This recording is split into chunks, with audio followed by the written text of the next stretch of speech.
कटाक्षाची या किरणे मोह समुद्राचे आटणे खडे जये त्या श्रीकृष्णे वंदूतया ते मूकं करोति वाचालं पंगुं लंघयते गिरिं यत्कृपातमहं वन्दे परमानन्दमाधवम्।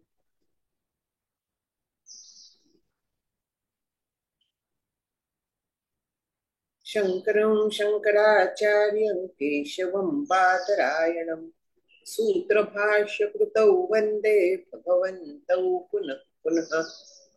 श्रुतिस्मृतिपुराणानाम् आलयं करुणालयं नमामि भगवत्पादं शंकरं लोकशंकरम्। सर्ववेदान्तसिद्धान्त गोचरं तमगोचरम् गोविन्दं परमानन्दं सद्गुरुं प्रणतोऽस्म्यहम्।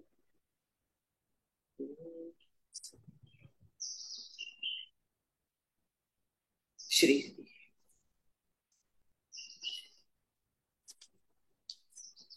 आपला विषय जो चाललेला आहे तो आचार्य शिष्य जो आहे, अधिकारी शिष्य जो आहे, तर त्याला ब्रह्मनिष्ठ होण्यासाठी सांगताय।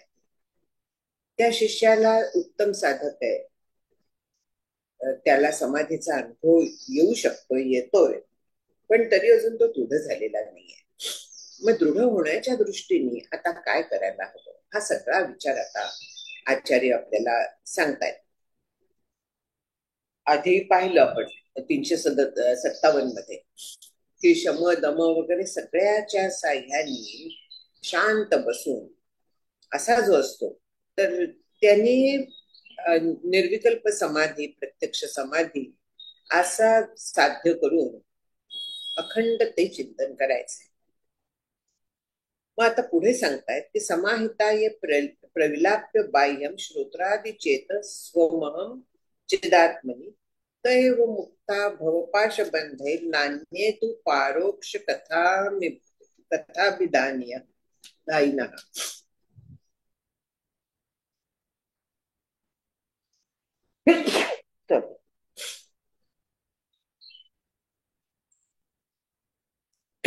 समाहित चित्त समाहित करणं म्हणजे पूर्ण एकत्र करणं, याचा अर्थ एकाग्र करणं।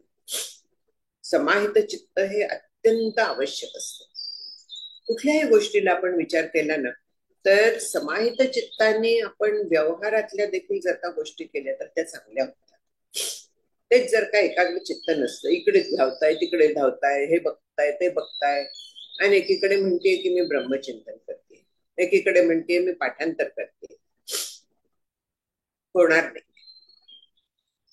शाळेमध्ये हल्ली मला वाटतं पाठांतराला बुद्धीवरती फार ताण येतो असं वाटत असावं, कल्पना नाही, पण पूर्वी पाठांतराला अनेक कविता असायच्या।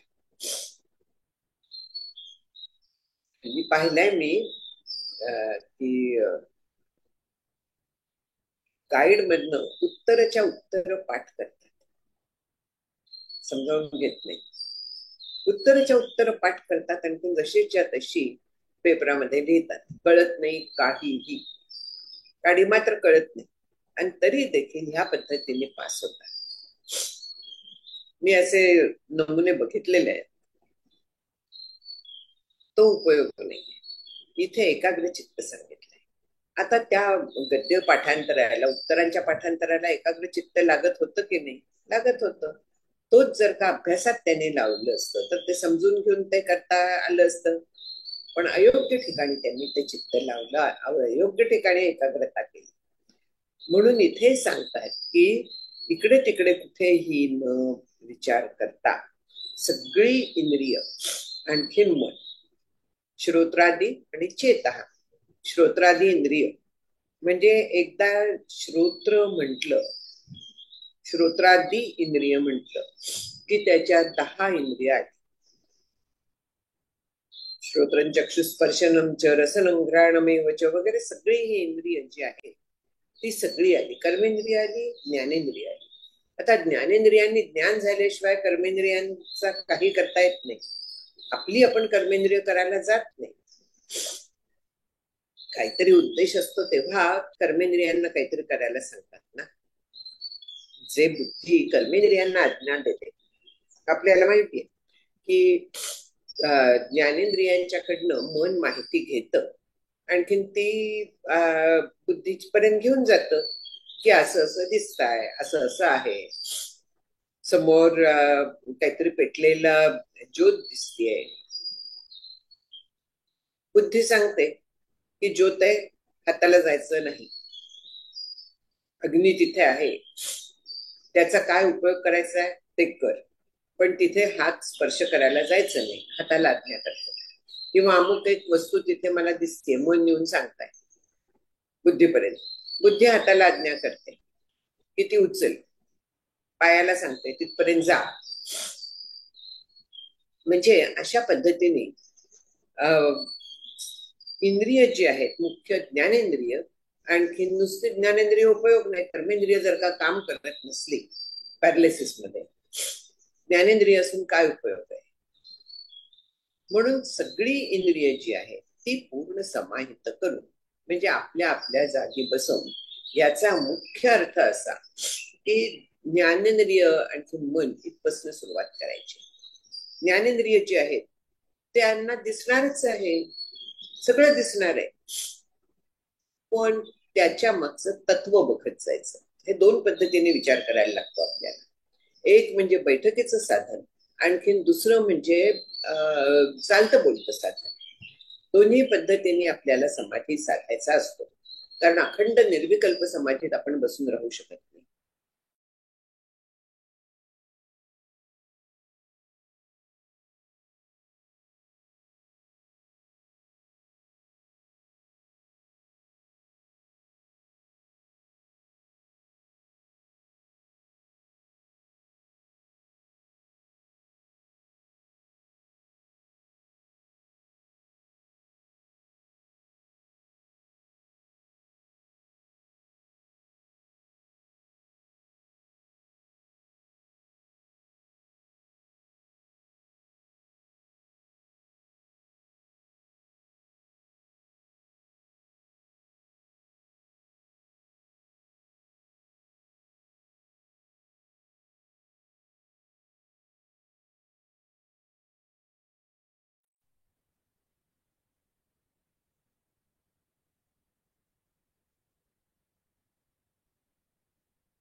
हॅलो. मला ऐकू येत नव्हतं की सगळ्यांनाच ऐकू येत नव्हतं मध्ये ज्योत्स्ना ताईंचं ड्रॉप झालं तेव्हा? आम्हालाही नाही ऐकू येत आहे. नाही आलं अच्छा आता. आता येत अच्छा आहे, अच्छा आता येत आहे अच्छा. मावशी. ठीक आहे ठीक आहे, ओके. म्हणजे मी आता बोलले ते काय ऐकून आलं? ठीक आहे. हा, एक एक 30 सेकंद मिस झालं ज्योत्स्ना ताई. हो ठीक आहे. आपल्याला म्हणजे विचार जो चाललेला आहे तर तो समाधीचा आहे. कारण समाधी साधत साधत, विचार करत करत आपल्याला दृढ करायचं आहे. अपरोक्ष जे झालेलं आहे त्यात दोनदा, तर तेवढं पुरेसं नसतं, ते अपरिवर्तनीय व्हायला लागतं. पुन्हा जगाच्या सत्यत्वात आपण गुंतणार नाही, जगात अडकणार नाही, ही सगळी आपल्याला खात्री करून घ्यायला लागते. याच्यासाठी आपल्याला विचार जो आपला चालला होता तो चालतं बोलतं पण विचार लागतो, आणखीन एकाग्र चित्त होऊन बसणं ह्याचा पण विचार लागतो. दोन्ही परस्पर पूरक आहेत, हा आपला विचार चाललेला आहे.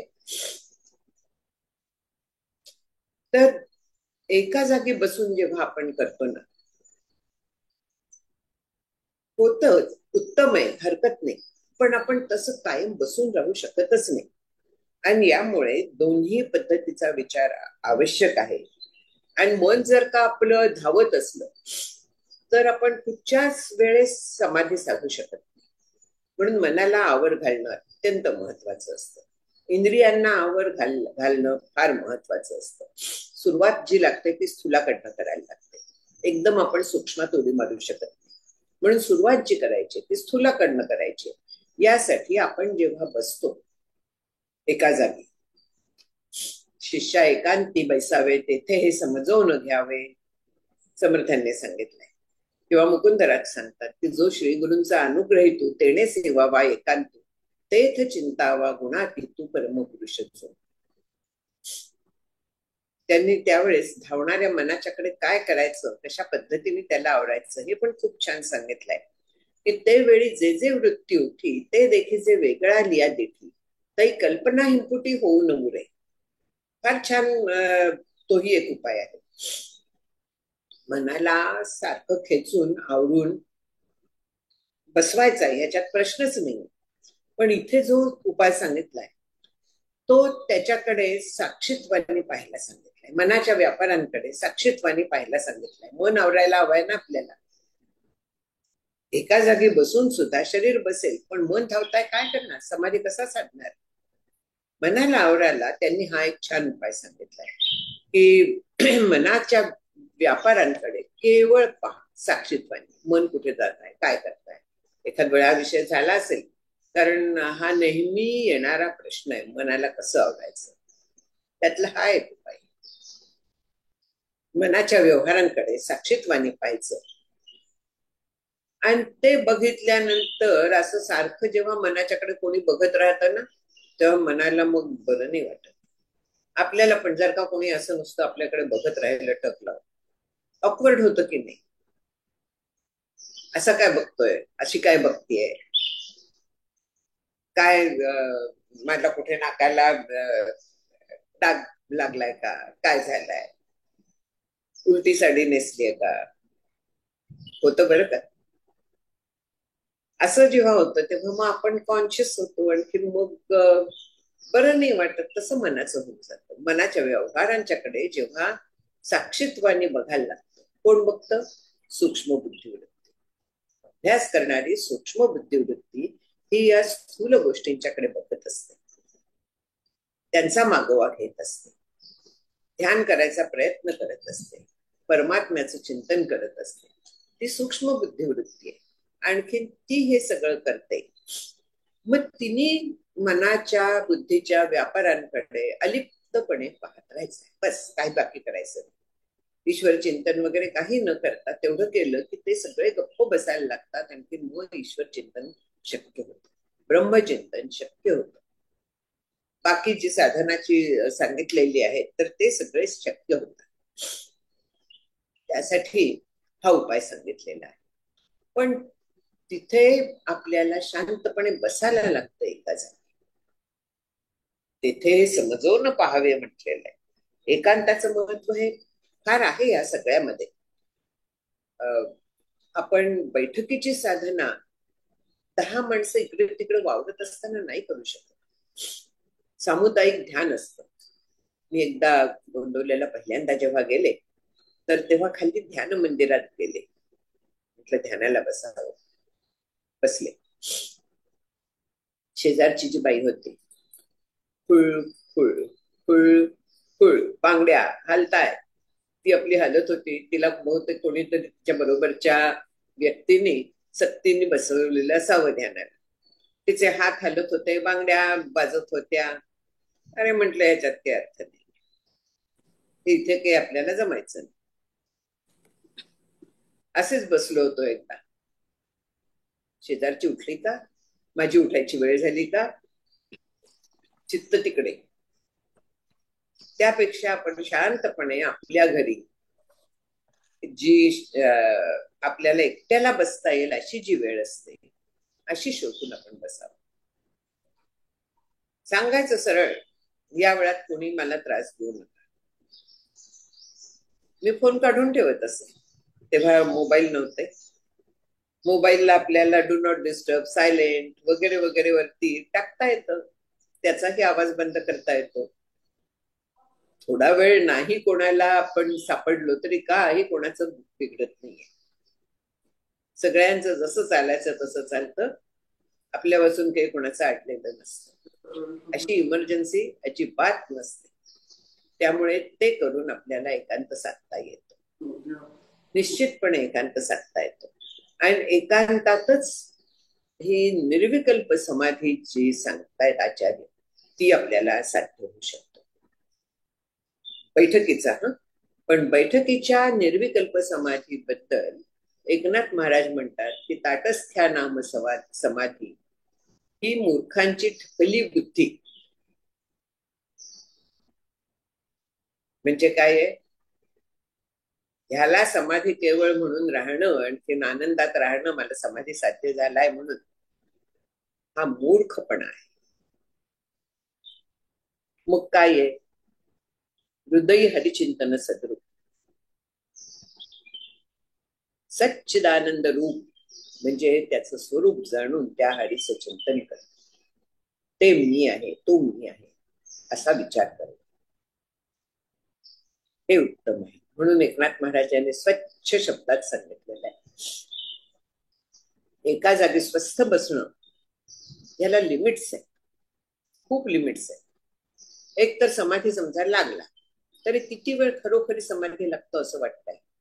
समाधी केवळ काही सेकंद असतो, कारण आपल्याला प्रारब्ध त्या ह्याच्या स्थितीत राहून देत नाही. मग महत्वाचं काय असतं? महत्वाचं जे असतं ते चालती बोलती समाधी असं ज्याला म्हणण्यात येतं ते महत्वाचं आहे. चालती बोलती समाधी म्हणजे काय?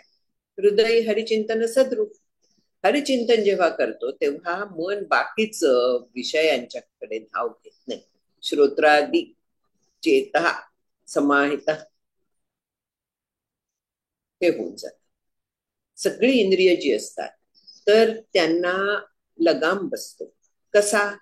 जे दिसताय त्याच्या मागे तत्व काय आहे हा विचार, सच्चिदानंदाचा विचार. हा विषय झालेला आहे पण हा पुन्हा पुन्हा घ्यायलाच लागतो, कारण आपण सगळे विसरतो. माझ्यासह मी हे बोलले होते हे तर विसरतेच मी, पण हे मी करायचं आहे हे सुद्धा मी विसरते.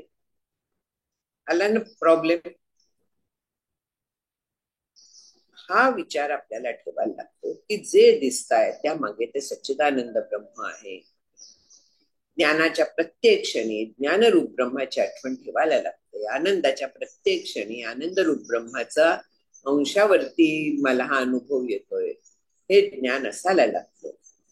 असं जेव्हा असतं तर तेव्हा भवपाश बंधे हे मुक्ता, त्यावेळी जीवन मुक्ती मिळते. भवपाशाचं जे बंधन असतं, भवपाश तुटतो. भवपाश म्हणजे काय आपल्याला माहिती आता, की देह तादात्म्य, जगत सत्यत्व, कर्तृत्व भोक्तृत्व भ्रांती, ह्या सगळ्याला भवपाश बंध म्हणतात. पाश माहितीये, बांधणारा. वरुणाचा पाश प्रसिद्ध आहे, त्याचं ते हत्यार होतं. आपला इथे जगाच्या सत्यत्वाचा पाश आहे. आणि ह्या संसाराच्या सत्यत्वाच्या पाशातून सुटायला त्या पद्धतीने आपल्याला विचार करायला लागतो. चित्त त्यासाठी समाहित करायला लागतं, अंतःकरण समाहित करायला लागतं. असं सगळं करून सगळीकडे आत्मतत्व तेच आहे या भावात आपल्याला राहायला लागतं. जेव्हा आपण समाधी एका जागी बसून करायला जातो बैठकीचा, त्यावेळी आपण डोळे बंद करतो, कान बंद होत नाहीत. अनफॉर्च्युनेटली कानात बोळे घालून पण काही फारसा उपयोग होत नाही. त्यासाठी एकांत बरा पडतो, जिथे आवाज येणार नाही अशा पद्धतीचं त्यातल्या त्यात वेळ आणखीन व्यवस्था. आवाज आला तरी विचार करता येतो की हा आवाज मला ऐकू आला, कोणाच्या सत्तेवर ऐकू आला. आतमध्ये जे आत्मतत्व आहे त्या आत्मतत्वामुळे मला हा ऐकू आलेला आहे. ते आत्मतत्व म्हणजे मी आहे. बरं, कोणी बाहेर बोललेलं असलं, पक्षी आवाज करतात, ते तरी कशी काय बोलतात? त्या बोलण्याच्या मागे देखील जे तत्व आहे, बोलणाऱ्याच्या मागे, त्या वाणीच्या मागे, ते देखील आत्मतत्वच आहे. त्या आत्मतत्वात आणखी माझ्यामध्ये सोकॉल्ड असलेल्या आत्मतत्वात काय फरक आहे? काही नाही, ब्रह्मच आहे, सगळं एकरूपच आहे, ते मी आहे. हा विचार करून आपल्याला पुन्हा समाहित चित्त होता येतं. म्हणजे आपण जंगलात जरी गेलो तरी तिथे डिस्टर्बन्स असणारच आहेत ना. मुंग्या विंग्या माशा चावणाऱ्या असतात, प्राणी असतात, पक्षी ओरडतात, सगळ्या तऱ्हेचं डिस्टर्बन्स कुठेही गेलं तरी येणारच आहे. त्यामुळे जे असतील आपले तर त्याच्याशी डील करायला शिकायला लागतं आपल्याला, आणि ते अनेक पद्धतीने आपल्याला अशा त्यांचा विचार करता येतो. तो विचार करणं अशा पद्धतीचा म्हणजे ब्रह्मानुसंधानात राहणंच असतं. आणि मग चित्त आपलं एकाग्र व्हायला खूप मदत होते. आता हे परोक्ष रीतीने सांगतोय, प्रत्यक्ष अनुभवात आलाय का? प्रत्यक्ष अनुभव पाहिजे, हे केवळ माहीत असून उपयोग नाही. हा प्रत्यक्ष अनुभव आल्याशिवाय काय उपयोग आहे? तोंड पाटील की नुसती. परोक्ष ज्ञानाला ह्याचा काहीही उपयोग होत नाही, त्याला समाधी साधत नाही. जेव्हा प्रत्यक्ष प्रयत्न करतो समाहित चित्त होऊन, ह्याचा अर्थ शमदम उपरम जे गेल्या श्लोकात झालं आपलं, तो करून म्हणजेच विवेक वैराग्य समाधी षटक मुमुक्षुत्व आलं सगळं, साधन चतुष्टय संपन्नता ती मिळवून कष्ट आहेत ना त्याच्यात. त्यामुळे करायला नको वाटतं लोकांना. मग आम्ही फक्त अभ्यास करतो, आम्हाला हे माहिती, आम्हाला ते माहिती आहे, त्याच्यातच आम्ही अडकतो. त्याच्यात अडकली काय होतं? काही उपयोग होत नाही, काही होत नाही. म्हणून अधिकार संपन्न होऊन हे जे गेल्या श्लोकात सांगितलं ते फार महत्वाचं असतं. आणि त्यांनी चित्त समाहित करून सगळी इंद्रिय म्हणजे बाह्य आणखीन अंतर ही चेत म्हणजे आत्मतत्वात प्रवीण लागते, पूर्णपणे त्यांचा लय करायचा म्हणजे निर्विकल्प समाधी साधायची. जेव्हा झोपेत जसा अज्ञानात लय होतो मग आपल्याला काही कळत नाही, त्याच पद्धतीने ज्यावेळी आत्मतत्वात ही सगळी लय पावतात, इंद्रिय अंतःकरण वगैरे, तर त्यावेळी आपल्याला बाहेरच्या जगाचं भान राहत नाही. आता अंतःकरण पण लय पावलं म्हणजे मला झोप लागली का? नाही. झोपेच्या काळातला आनंदाचा अनुभव तिथेही आत्मतत्वात जातात, ते बरोबर आहे, पण ते अज्ञानाने आवृत स्थितीत असतात. इथे अज्ञानाच्या शिवाय असतात, कारण ते तत्व मी आहे हे ज्ञान आहे तिथे. आणि असं असल्यामुळे त्या पद्धतीने जे ज्ञान होतं त्यांनी भवपाश बंध पूर्णपणे नाहीसा होतो, कारण तिथे अज्ञानाविरहित ब्रह्मरूप होणं आहे. असं ब्रह्मरूप होणं जे आहे ते भिद्यते हृदय ग्रंथी चित्यंते सर्व संशय क्षीयंते चास्य कर्माणी अस्मिन् दृष्टे परावडे म्हणून जे सांगितलेलं आहे श्रुतीमध्ये की त्याची कर्मस्पंधन सगळी गळून पडतात. पण केवळ पंडितांना हे लाभ होणार नाही, हे आचार्यांनी अनेक वेळा आपल्याला सांगितलेलं आहे. केवळ परोक्ष जो जाणतोय केवळ असं असं ब्रह्म आहे, पण ते ब्रह्म मी आहे हा विचार नाही, ब्रह्म असं आहे, मी अशीच आहे, मी अशीच राहणार आहे, मुक्ती मिळणार नाही. मुक्तीर्न लभती जन्मशतेन, कितीही जन्म गेले तरी जोपर्यंत स्वतःला लावून घेत नाही तोपर्यंत मुक्ती मिळणार नाही.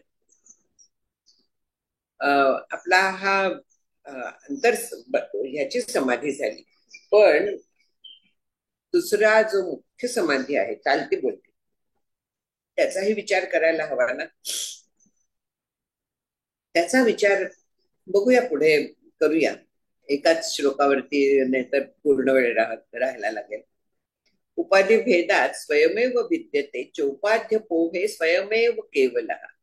अपोहे बरं का, पोहे खायचे नाहीये, सकाळची वेळ आहे म्हणून सांगते.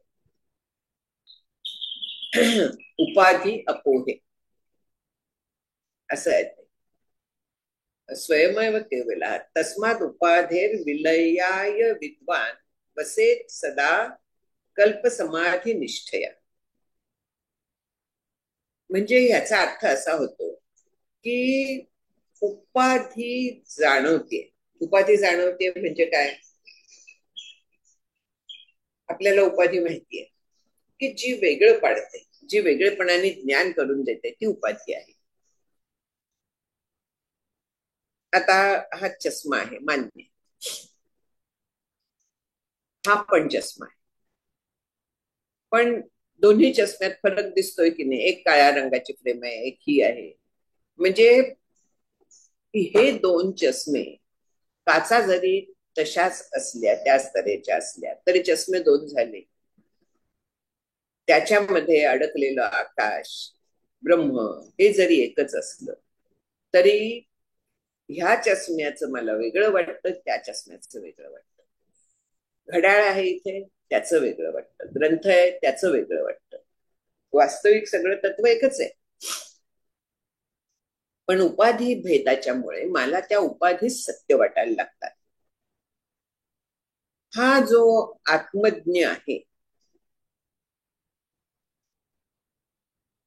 निर्विकल्प समाधीत गेलेला आहे, पण नंतर बाहेर येताना जेव्हा त्याला ह्या सगळ्या वस्तू दिसायला लागतात, उपाधी वेगवेगळ्या दिसायला लागतात, त्यावेळेस काय होतं? त्याला ते भिन्नत्व कळतं. परस्परांपासून भिन्न आहेत हे लक्षात येतं. त्याच्या मागच्या तत्वाचा मग विसर पडतो. उपाधी भेद त्याला कळायला लागतो, तो भिन्न मानायला लागतो. आणखीन त्याच उपाधींचा जेव्हा तो लय करतो, मग अशी सांगितल्याप्रमाणे उपाधींचा ज्यावेळेस लय करतो, तर त्यावेळेस तो जसा असतो मूळचा, तसा निर्विकल्प समाधीत राहतो. इथे त्यांनी अकल्प समाधी निश्चया म्हटलेलं आहे, म्हणजे कल्पांतापर्यंत. आता कल्पांतापर्यंत आपलं आपल्या देहाचा अंत तोच आपल्यासाठी कल्पांत. पुढलं काय माहित नाही आपल्याला. आपल्यासाठी कल्प कधी संपत? ह्या देहात असताना देहाचा नाश झाला की संपलं. म्हणून प्रारब्ध असेपर्यंत असाही पाठ एक सांगितलेला आहे. प्रारब्ध असेपर्यंत म्हणजे या देहात असेपर्यंत, तोपर्यंत वसेत सदा कल्प समाधी निष्ठया. तोपर्यंत ही समाधीचा निष्ठा जी आहे ती सोडू नये. आता पुन्हा इथे आलं की उपाधी भेद दिसतायत, तर ते असताना आपल्याला नाही का समाधी साधता येणार? येईल साधायला. तीच चालती बोलती समाधी आहे, तीच बाध समाधी म्हणून त्याला नाव आहे. आणि ती साधणं हे आपलं काम आहे. निर्विकल्प समाधी गुरुकृपेने साधेल ही, पण किती वेळ आहे, किती वेळ, हा मुख्य प्रश्न आहे. जोपर्यंत स्वतःचं भान असतं तोपर्यंत ती सविकल्प समाधी असतो. स्वतःचं भान म्हणजे सोहम करताना अहमचं भान आहे, सूक्ष्म असेल पण भान आहे. त्या अहम रूपाने संपूर्ण जगाचं भान आहे, विश्वाचं भान आहे, प्रकृतीचं भान आहे. समर्थ एक छान फार ओवी आहे की एक परमेश्वरू आहे काहीतरी, आणि दुसरी प्रकृती जगदाकारू. तेथ आपण कैचा चोरू आणीला मध्ये. एक परमात्मा जगदेश्वरू परमात्मा आहे, दुसरी प्रकृती आहे. तिथे मी कुठून आलाय? जाणीव आहे, जाणीव रूपाने प्रकृती आहे, पण प्रकृती देखील विलयाला नेऊन आपल्याला केवळ परब्रह्म होऊन राहायचंय. त्याच्या अनुसंधानात आलं की मी आले, प्रकृती आली, द्वैत आलं, पण तसं न करता ते होऊन राहायचंय. निर्विकल्प समाधी म्हणतात त्याला. जोपर्यंत मीची जाणीव आहे तोपर्यंत सविकल्प समाधी.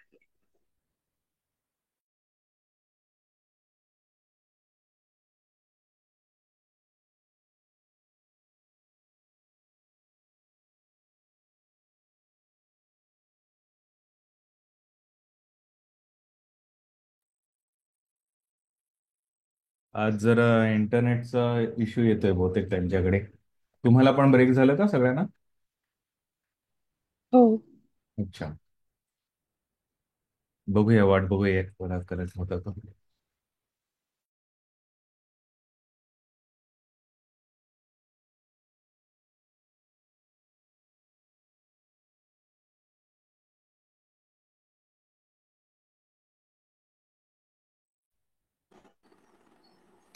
ही जी रूपं सगळी आहेत, तर ती रूपं कोणाची आहेत ह्या पद्धतीने जेव्हा आपण विचार करतो त्यावेळी देखील आपल्याला समाधीचाच अनुभव असतो. ती चालती बोलती समाधी आहे.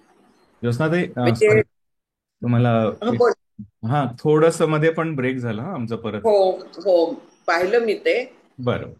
परत मला ऑडिओ आणखी व्हिडिओ सुरू करायला लागला, कारण अच्छा अच्छा, ठीक आहे, ओके. ते ड्रॉप काय होत आहे कसं होत आहे माहित नाही. फक्त माझंच होत आहे का? मला वाटलं हो तुमच्याकडनं. बरं, हो, बरं. आपल्या हातातली गोष्ट नाही. Yes sir. रामकृष्ण हरी. पुन्हा सुरू झालं हे काय कमी आहे? ठीक आहे. म्हणून सॉरी, उपाधीचा निर्विकल्प समाधीमध्ये लयाला जातात उपाधी, पण चालत्या बोलत्या समाधीच्या ह्याच्यामध्ये, चालते बोलते समाधी म्हणजे आपण व्यवहार करत असताना समाधी, तिथे उपाधींचा आपल्याला बाध करायला लागतो, नाश करता येतो. बाध करायला लागतो म्हणजे असून नसल्यासारख्या, म्हणजे त्यातलं सत्यत्व काढायचं, म्हणजे त्यांचं खरं स्वरूप ओळखायचं.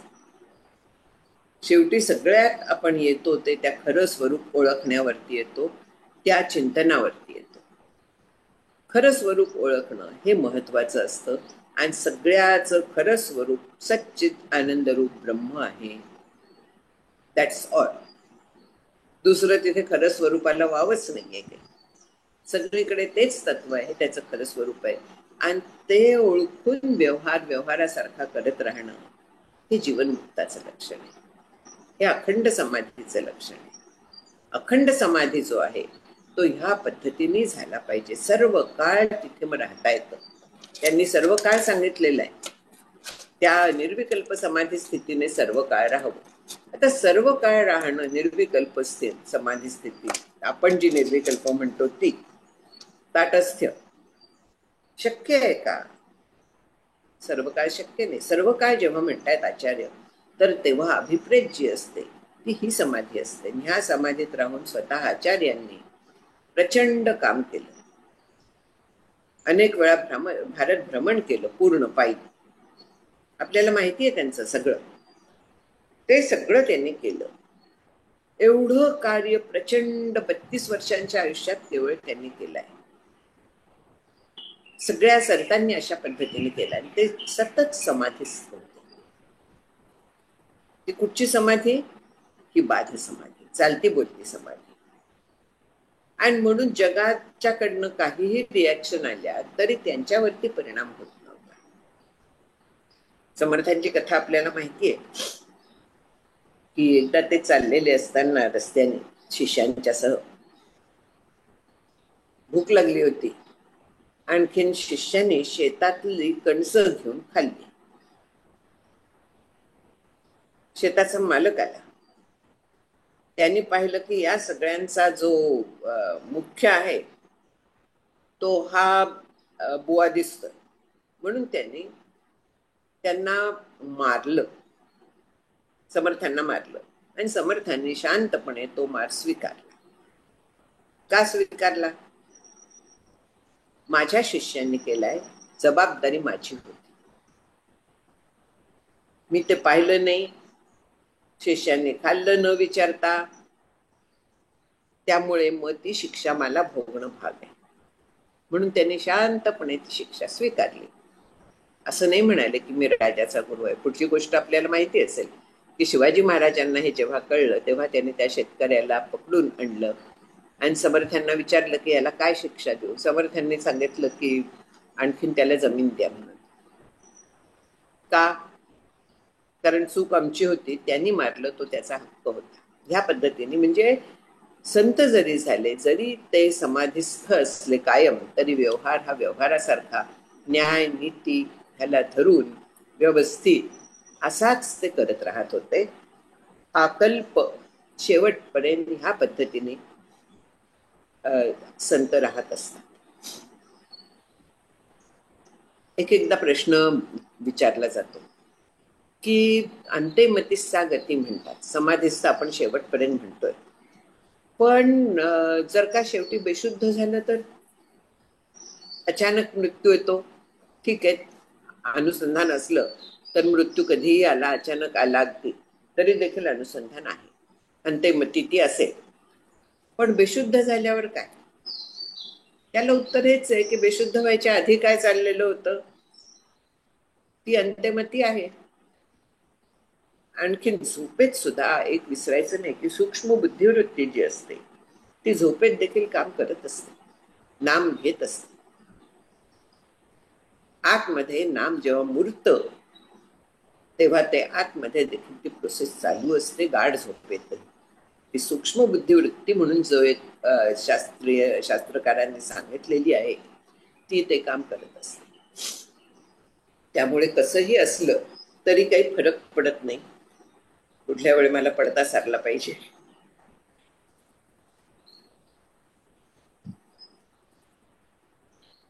हा उपाधी 259 झाला. सतीसक्तो नरो याती सद्भावम एकनिष्ठया कीटको भ्रमरं ध्यायन भ्रमरत्वाय कल्पते. म्हणजे उदाहरण देतायत आता सतत चिंतन करण्याचं. भ्रमर एक किडा घरट्यात आणून ठेवतो, त्याला टोचत जातो सारखा. हे आपल्याला माहिती नाही, पण उदाहरण हे दिलेलं आहे शास्त्रात सगळीकडे. ते आपण उदाहरण म्हणून स्वीकारायचं, त्याच्यातला जो तत्व आहे, सार आहे, ते स्वीकारायचं आणि बाकीचं उदाहरण सोडून द्यायचं. तर तो किडा त्या भ्रमराची त्याला मग भीती वाटायला लागते की येईल मला टोचेल, आता येईल मला टोचेल. सारखं ध्यान कोणाचं? त्या भ्रमराचं असतं. त्या भ्रमराच्या ध्यानामुळे तो जो किडा आहे त्याचं रूपांतर शेवटी भ्रमरात होतं. त्या पद्धतीने जेव्हा अखंड आपण त्या सच्चिदानंद रूप ब्रह्माच्या ठिकाणी आपलं चित्त ठेवतो, अनन्य राहतो, अखंड त्याच चिंतन ठेवतो, त्यावेळी आपण पण ब्रह्मरूप होऊन जातो. ब्रह्मरूप होऊन जातो म्हणजे ब्रह्मानुभव आपल्याला येतो, म्हणजे अखंड आनंदात राहतो. जगाचा कसलाही परिणाम आपल्यावरती होईन असा होतो, म्हणजे दगड होत नाही, पण जगाच्या याचा आपल्यावरती रिॲक्शन्स आपल्याकडनं जाईनाशा होतात. कळत नाही असं नाही, सगळं कळत आहे, पण जग जगापरी चाले ते ईश्वर सूत्रे बांधिले, ते सूत्र हाती घेतले ऐसे न व्हावे. ईश्वर बघून घेईल, ज्याच्या त्याच्या प्रारब्धाप्रमाणे जे ते होत असतं. मला जे करायचं आहे ते मी करणार आहे, हा सगळा विचार तिथे मग मागे राहतो. हा साधकाच्यासाठी साधन आहे. आपण रिॲक्शन न देणं, इंटरफिअर न करणं. याचा अर्थ हा नाही की जर का चुकीचं कोणी वागत असलं, आपल्या ज्यांची जबाबदारी आपल्यावर आहे असेल तर सांगायचं नाही, असं नाही. सांगायला हे लागतच. किती वेळा सांगायचं? रोज कानी कपाळी ओरडत राहायचं का? अजिबात. एकदा सांगावं, दोनदा सांगावं, नंतर त्यांचं प्रारब्धम ते संपलं. आपल्याला एवढा अलिप्तपणा जमत नाही, कारण माझं ते जे ममत्व असतं त्यामुळे आपल्याला अलिप्तपणा जमत नाही. म्हणून ममत्व सोडणं आलं. सगळं ना परत परत कितीही आपण प्रयत्न केला की नाही मी फक्त ब्रह्मचिंतन करणार, ते होत नाही. ह्या सगळ्या अडथळ्या आहेत, आणि हे सगळे अडथळे जोपर्यंत आपण अंतःकरणातनं काढत नाही तोपर्यंत आपल्याला काही साध्य होणार नाही. दृश्याने रुधली वाट परमार्थाची म्हणून समर्थ म्हणतात. म्हणजे हे जे दृश्य सगळं जग आहे त्याने परमार्थाची वाट अडवली. अडवली म्हणजे काय केलंय? दृश्य काय समोर येत आहे, आणखी मी चालली आहे परमार्थाकडे, दृश्य मध्ये आलं, असं होत आहे का? अजिबात नाहीये. पण त्या दृश्याबद्दलच्या आसक्तीने माझ्या परमार्थाची वाट अडकवून ठेवली, अडवली. पण दृश्याची आसक्ती जायला हवी.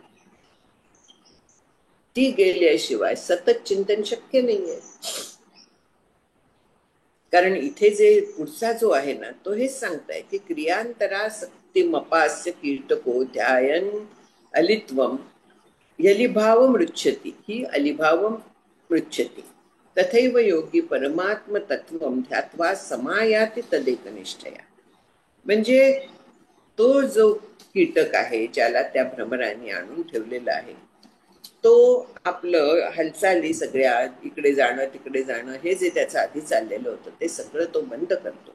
आणखीन केवळ त्या भ्रमराचं चिंतन करत असतो. घाबरून का होईना त्याचं चिंतन करत असतो.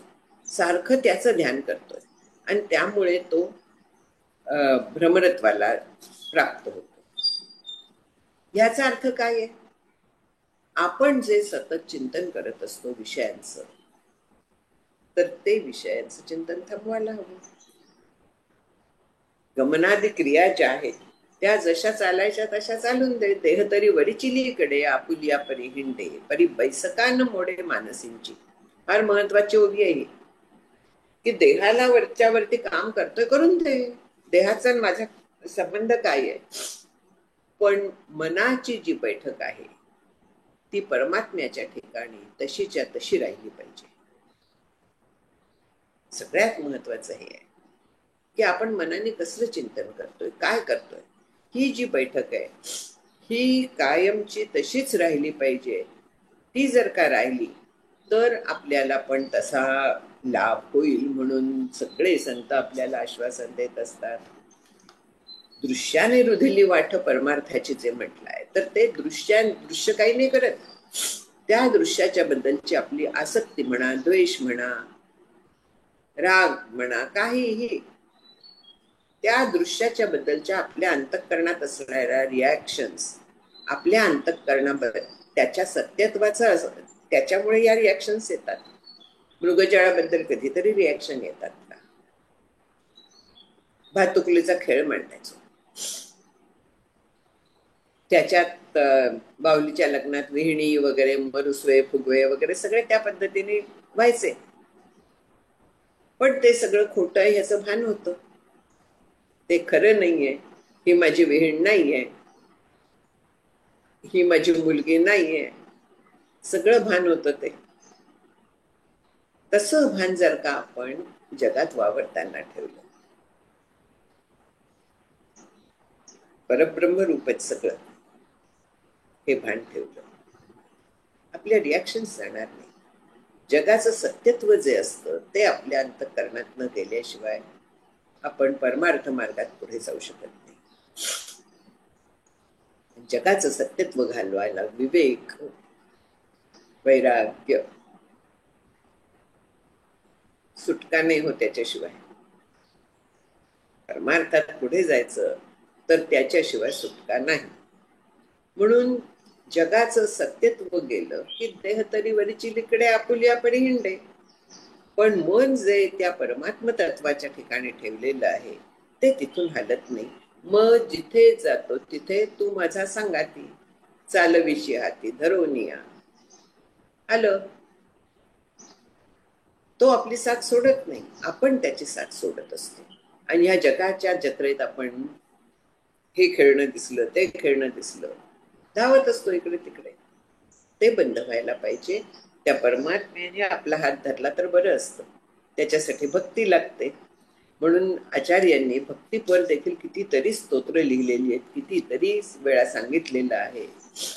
ह्याच्यात देखील एक श्लोक येऊन गेला, आता मला आठवत नाही, पण भक्ती ही मोठं हे आहे म्हणून सांगितलेलं आहे. त्याच्यात भक्तीचा महिमा आहे. याच्यातही भक्तीने आपण सहजपणे राहतो. त्या ईश्वराबद्दल प्रेम निर्माण झालं की आपण सहज त्याचं चिंतन करत राहतो. ह्या दृष्टीने ती महत्वाची आहे. कुठूनही अखंड चिंतन महत्वाचं आहे. मग ते ज्ञानदृष्टीने असो, भक्तीच्या दृष्टीने असो, कसंही असू दे, पण त्याचं चिंतन असतं. आणि म्हणून म्हटलेलं आहे की भगवंताचं चिंतन द्वेषदृष्टीने करा, वैरदृष्टीने करा, कुठचंही जो काय आपला भाव असेल, जी काय भावना असेल ती सगळी भगवंताकडे वळवायची. आसक्ती भगवंताची ठेवायची. वैर करायचं भगवंताशी करायचं आणि कसं करायचं? रावणासारखं करायचं, कंसासारखं करायचं. सगळ्यात मन पूर्ण तिथे त्याचा कसा नाश करता येईल, काय करता येईल. तो माझा वैरी आहे, तो माझा शत्रू आहे, त्याचं चिंतन राहिलं. कुठच्याही पद्धतीने, कुठच्याही निमित्ताने, भयानी असेल, प्रेमानी असेल, नाहीतर वैरानी असेल, द्वेषानी असेल, शिशुपाल वगैरे, अखंड त्याचं चिंतन पाहिजे बस. पण ह्या द्वेष वगैरे मध्ये ना आनंद नसतो, त्याचं चिंतन असलं तरी. आनंद जेव्हा आपण प्रेमाने चिंतन करतो, आवडीने चिंतन करतो, भक्ती ज्याला म्हणतो आपण, पराभक्ती वेगळी, ही गौणी भक्ती, जेव्हा असं त्याचं आपण चिंतन करायला लागतो आवडीने, त्याच्यात आनंद असतो. कारण तो आनंद रूप आहे, त्याचं चिंतन मी करते आणि त्या आनंदाचा आपल्याला त्यामुळे लाभ होत असतो. पण द्वेषाने केलं तर आपलं अंतःकरण द्वेषाने भरलेलं असल्यामुळे तो जरी आनंद रूप असला तरी आपल्याला आनंदाचा लाभ होत नाही. ये यथा माम प्रपद्यन्ते तथैव भजाम्यहम्. जे जसं माझ्याकडे बघतात तसं मी त्यांच्याकडे बघतो. समर्थांच्या अशा पद्धतीच्या काही ओव्या आहेत की जैशी देव उत्तरे तैसी येती प्रत्युत्तरे वगैरे, अशा पद्धतीचं आहे की आरशात आपण पाहिल्यानंतर त्यांनी उदाहरण दिलंय की आरशात आपण बघतो, आरशात आपण डोळे वटारले जातात तर ते प्रतिबिंब पण डोळे वटारतं. आरशात आपण तोंड वाकडं केलं ते पण वाकडं करतं, आपण हसलं प्रतिबिंब पण हसतं. तसा देव आहे. आपण ज्या भावाने त्याची उपासना करू तर त्या भावाने तो आपल्याला प्रतिसाद देत असतो. कंस काय, हे सगळे शिशुपाल काय, जरासंध काय, सगळ्यांनी द्वेष केला, शत्रुत्व ठेवलं. भगवंतांनी त्यांच्याशी शत्रुत्व ठेवलं पण शेवटी त्यांना मुक्तीच दिली ना, मारून त्यांना शेवटी मुक्ती दिलेली आहे. का मुक्ती मिळाली? अखंड चिंतन भगवंताचं होतं म्हणून मिळाली. म्हणजे कुठच्याही मिशाने, ते भ्रमर आणखीन हे जसं उदाहरण सांगितलंय, भीतीने तो किडा त्या भ्रमराचं चिंतन करत होता, भीतीने करत होता, पण तरी देखील भ्रमरत्व मिळालं त्याला. तसं परमात्म्याचं अखंड अनुसंधान, अखंड त्याचं चिंतन, तच्चिंतनम तत्कथनम, विषय तोच आहे. मग विषय तो त्यांचा झाला नारायण. हे काय आहे? जगात आपण बोलत नाही का? बोलतो, पण जे वाणी बोलतेय ते कोणाच्या सत्तेवर बोलतेय? वाणी बोलते ती त्याच्यामुळे बोलते, आतमध्ये तो आहे म्हणून वाणी बोलतेय. बरं, शब्द जे आहेत ते तरी काय आहेत? शेवटी ओंकारातनं आलेले आहेत. ओंकार परमात्मा आहे, शब्द देखील त्याचंच रूप आहे. या पद्धतीने आपण चिंतन करू शकतो. व्यवहारात वावरताना आपलं चिंतन ह्या दिशेला राहिलं जर का तर अखंड अनुसंधान करू शकतो. मग तुकाराम महाराज म्हणतात ना, माझी मज झाली अनावर वाचा. छंद लागलेला आहे. मग वाणी अनावर झाली म्हणजे त्या भगवंताशिवाय तिला काही सुचेना असं झालं. आणि सतत मग त्याचं स्मरण राहायला लागलं. त्याचं स्मरण राहायला लागलं म्हणून वाणी नाम घ्यायला लागली. तसं त्या परब्रह्माचं प्रत्येक जगातल्या वस्तू मागे सतत जर का आपण लक्ष दिलं, काढलं, तिथे परमात्मा आहे असं जर का आपण ध्यान करत राहिलो तर आपण त्या समाधीला प्राप्त होऊ. कोणीही होईल तो अधिकार. या नरदेहाचे संबंधे बहुत पावले उत्तम पदे, अहंता सांडून स्वानंदे सुखी झाले. अहंता सोडून म्हणजे काय? मी देह आहे ही अहंता सोडली पाहिजे. बाकी अहंता सोडायला लागतातच, पण मी देह आहे हा अहंकार सुटला पाहिजे, देह तादात्म्य सुटले पाहिजे. मग स्वानंदे सुखी झाले होतं. समाधी मिळणं, समाधी प्राप्त होणं अखंड, हे अहंकार गेल्याशिवाय होणार नाही. हे आपण पाहिलेलं आहे याच्या आधीच्या गटामध्ये. म्हणून त्याचं अनन्य भावाने त्या परब्रह्माचं चिंतन करायचं आहे. अनन्य भाव म्हणजे दुसरं चिंतन थांबवायचं आहे. अनन्य भावाचा अर्थ तो आहे, सतत तेच चिंतन करायचं आहे, दुसरं चिंतन नाही. मग आता पुढे सांगतायत की अतीव सूक्ष्म परमात्म तत्व न स्थूल दृष्ट्या प्रतिपत्तुम अर्हति समाधिनात्यंत सुसूक्ष्म वृत्त्या ज्ञातव्यम आर्यैः अतिशुद्ध बुद्धी. आर्य म्हणजे सुसंस्कृत. आर्याचा बाकी अर्थ नाहीये.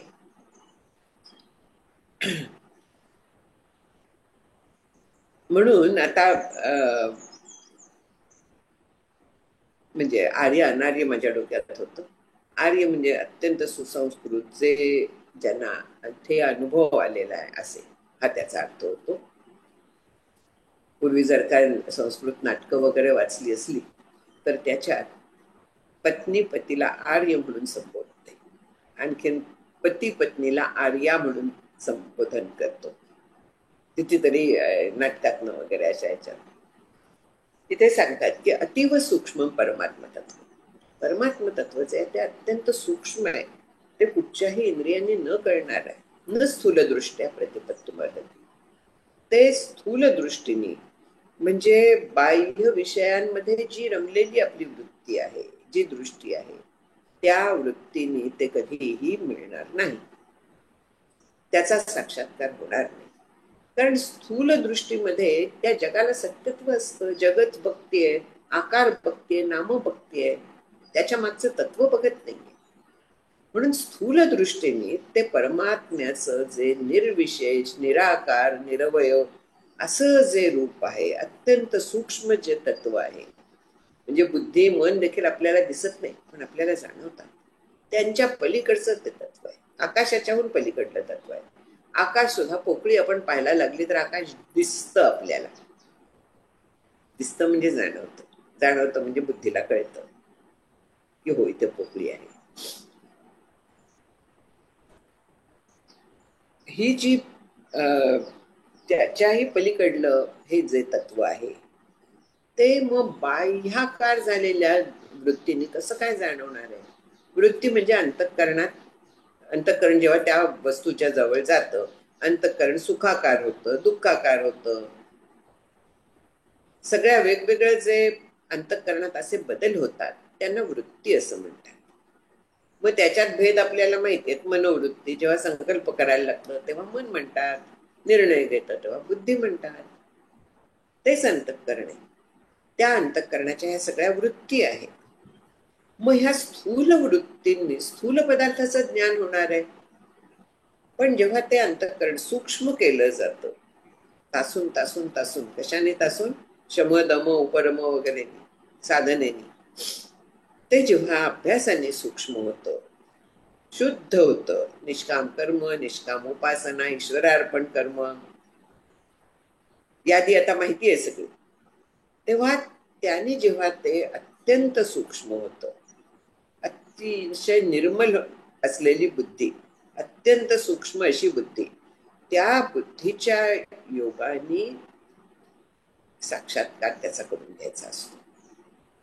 ती बुद्धी तसंच अत्यंत शुद्ध असलेल्या तत्वामध्ये शिरण्यास समर्थ होते. कारण अणकुचितार असते. म्हणजे काय आहे? बाकीच्या गोष्टींच्या ती भेद करून सगळ्याचा आतल्या त्या तत्वापर्यंत पोचते. म्हणजे काय? सुईसारखी नाही तर बाकीच्या सगळ्या बाह्य गोष्टी ज्या आहेत त्यांचा विचार ती थांबवते आणि केवळ त्या एका तत्वाचा विचार करत राहते.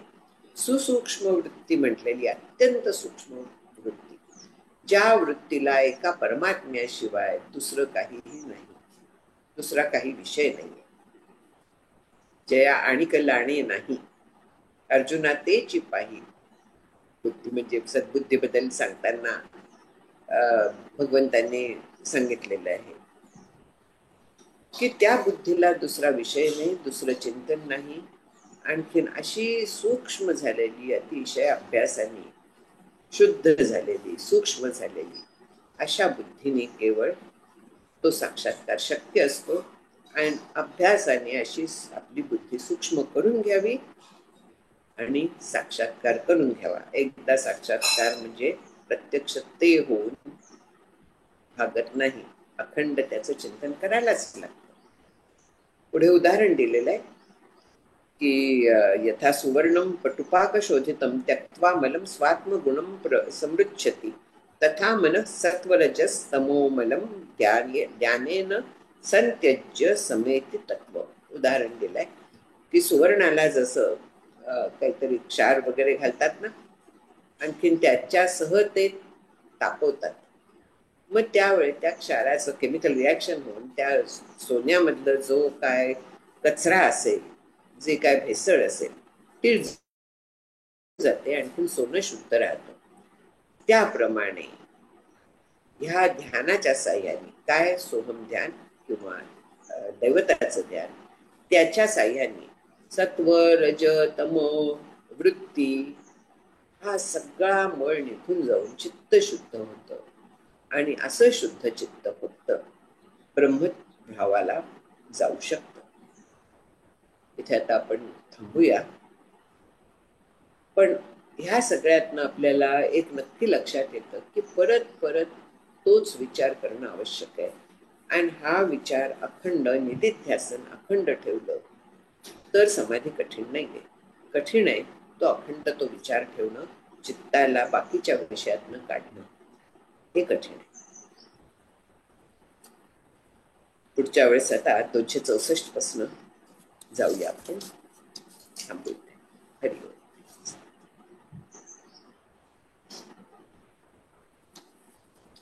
ताई, पुन्हा एकदा तुमच्या चरणी साष्टांग नमस्कार करतो. कोणाला प्रश्न असल्यास आपला मायक्रोफोन ऑन करून विचारू शकता प्रश्न. अनुसंधानावर खूप छान श्लोक आलेले आहेत, छान प्रश्न विचारायची संधी आहे. साधन अतिशय आपल्यासाठी उपयुक्त साधन आहे. आणि दृष्टांत ब्रह्मराचा सगळ्यांना पटला असेल. काय आपण प्रत्यक्ष बघत नाही, पण शास्त्रात तो दृष्टांत सतत दिला जातो.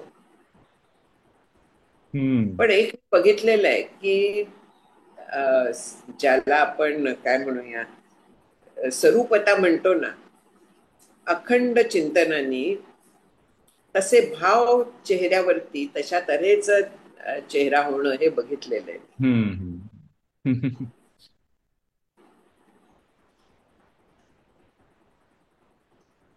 स्वामी स्वरूपानंदांचे एक भक्त होते, त्यांच्या ह्याच्यात बघितलं होतं.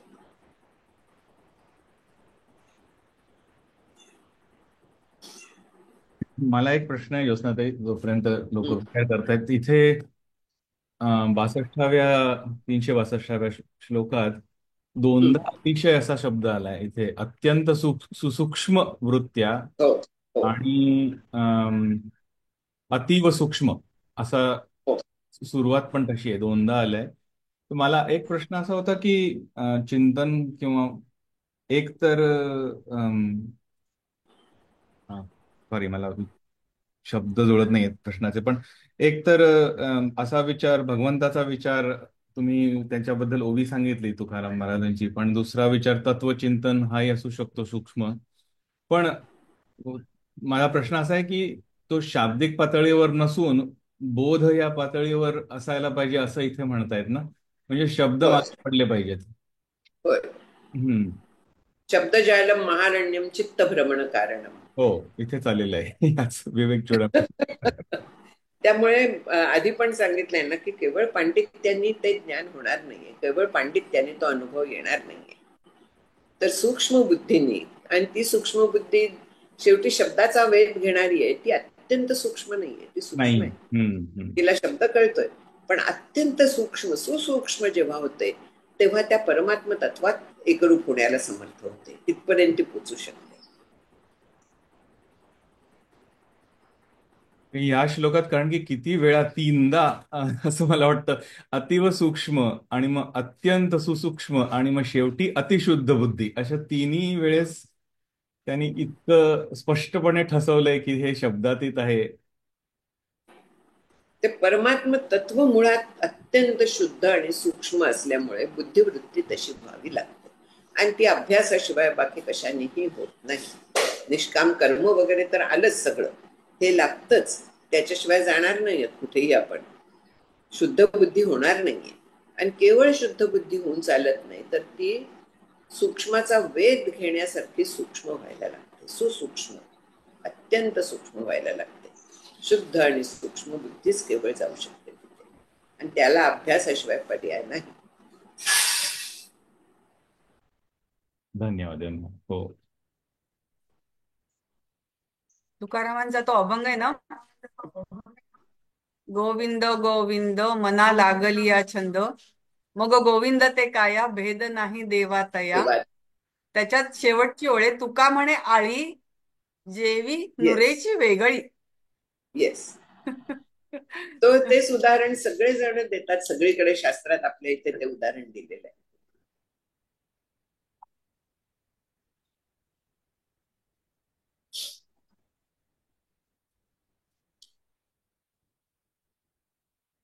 तो छंद लावून घ्यायला लागतो. त्यामुळे छंद कधी लागतो, त्याची आवड निर्माण झाली तर लागतो छंद, आणि आवड निर्माण व्हायला सहवास लागतो, म्हणून नाम घेत राहायला लागतं, प्रेम लागतं. प्रेमे पाझरती लोचन इतकं ते एकरूप हो म्हणून.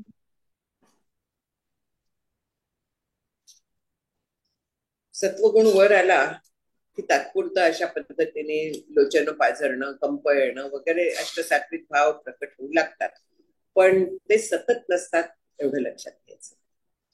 त्या भावना त्यावेळेस प्रबळ झाल्यावर तसं होतं, पण भाव जो आहे तो कायम ते तत्व आहे. हा अगदी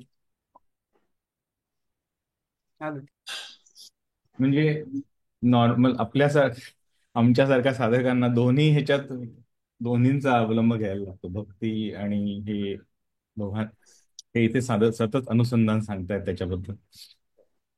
केवळ ज्ञानाने चालत नाही, कोरडपणा येतो. केवळ भक्ती चालत नाही, त्याच्या मागे ज्ञान लागतं.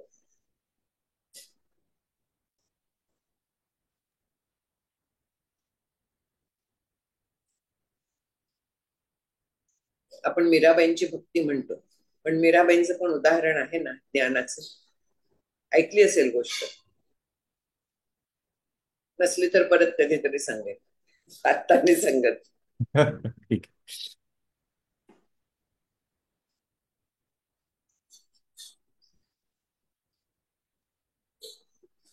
थांबायचं. हो, अजून कोणाला प्रश्न नाही आहेत, सो मी गृहीत धरतो. ठीक आहे, शेवटचा श्लोक येतो. थांब. व्हावी पूर्ण कृपा गुरु मजवरी, प्रार्थित भावे तुला, वारी सर्व अरिष्ट नेऊनिलया, संमोह जो वाढला, अज्ञानांधजनासी मुक्त करुनी, शांतीपदी बैसवी. विनती हीच असे न मागत तुझे, भक्ती तुझी ही हवी. श्री सद्गुरुनाथ महाराज की जय. जय श्रीराम.